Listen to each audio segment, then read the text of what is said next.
দূরত্ব আমরা চাইনি কেউ, কিন্তু সময় ছিল অল্প।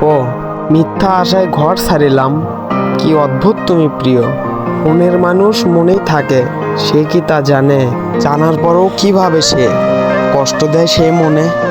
নারী, তুমি ভালোবাসার যোগ্য হলেও বিশ্বাসের যোগ্য নও, কেননা তুমি তোমার মিথ্যা সাজে আড়াল করো তোমার সত্য মুখ। তখনই আমি বুঝেছি আসলে একটা মানুষের সত্যিকারের হয় কয়টা রূপ। এটাই যদি হয় তোমার সত্যিকারের মুখ, তাহলে ইতিহাস ঠিকই বলেছে, নারী সর্বনাশার মূল।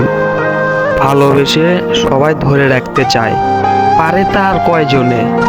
ধরে রাখার লড়াইয়ে যুদ্ধ আমিও করছি, তারপরও পাইনি তাহারে। তাই ধুলাবালু সঙ্গে রেখে কি লাভ? নিজেকে বাঁচাও ধুলোবালু ছেড়ে দিয়া। ফুল দিয়ে তুমি তোমার জীবন সাজাও।